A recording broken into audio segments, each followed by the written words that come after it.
This is Steve Ridgel, and I live out in Abilene, Texas, and go to Hillcrest Church of Christ. And we're in the middle of elder selection, selecting pastors. Now, I don't mean preachers, I don't mean youth ministers, I don't mean campus ministers, evangelists, children. I don't mean any of that. I'm talking about we're selecting the men who lead our church spiritually, the ones who oversee, manage, shepherd, lead our church. And so I wanted to say a few things, and I think over the next few weeks, I might just once a week just say a little bit about the kind of men you want to lead your church.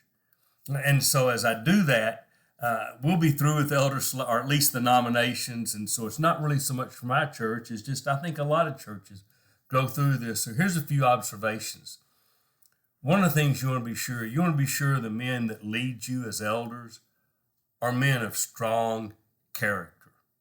You want men who have a good, and now somebody says, yeah, so they need to be nice guys. Well, everybody needs to be a nice kind of Christian. Let me tell you why it's really important for your elders to be men of character.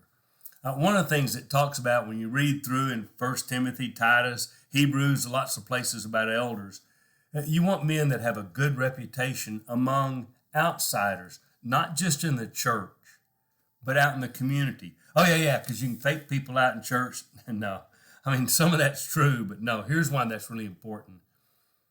When you're trying to talk to people about Jesus and you're saying, here's our community of faith, well, who are the leaders in your community of faith? Well, our preacher, now, because nobody knows our preachers. I mean, they can come listen to them. But when you say, here's who our leaders are, and you mention people who are out in the community, and they say, hey, I know them. What a nice guy. Oh, his wife was my kid's teacher at school. They're great people I love. Yes, that's who leads us at our church. It's important that people think, if you go out and say, yeah, the leaders of our church are, and you mention a name, they go, oh man, don't ever do business with him.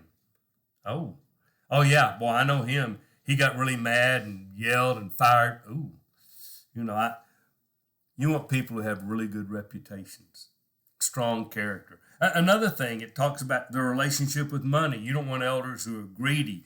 You don't want elders who are in love with money. Somebody says, yeah, because, that they're teaching us to be good stewards. Yes, they're being good examples. But here's why that's important. You know who's really responsible for the money at church?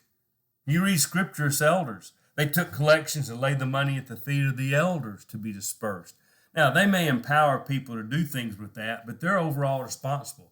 You get elders who are kind of greedy or kind of want money, becomes real easy to say, I do a lot as an elder. Why don't you pay me this for that? And we'll take a little for this because I'm a good guy and I'm leading the church and I need to spend it here. And you don't want people who are concerned about money. You want elders who love people. Well, I'll tell you another character thing. You don't want an elder who's got a quick temper. Well, everybody gets mad and frustrated. Yes, they do.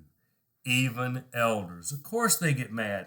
Of course they get frustrated, but you don't want an elder who loses his temper, who quickly goes to a flashpoint. Because I don't know about you, but if I ever lose my temper, I'm liable to say something I shouldn't, do something I shouldn't, wound somebody some way. And if you have a quick temper, you don't have a chance to say, hey, let's think about this. Do you really want to act this way? Or as your spiritual shepherd, I'm telling you, this is not the way Jesus would live. But you have a quick temper. Man, it doesn't take long for people to say, hey, don't go talk to that elder. Boy, don't mention this here. Don't say that there. I've known quick-tempered elder, and they did a lot of damage because people go to them to be led. So be careful. That's just every characteristic you think about. I want a man of character, and here are some of the things he ought to be. There's reasons behind those. God just didn't arbitrarily say, let me think of this, let me think of that. There are reasons. And I just shared a few of them. You can go through and make some application yourself, but just let me finish it by saying this. The men who lead your church need to be men of strong character.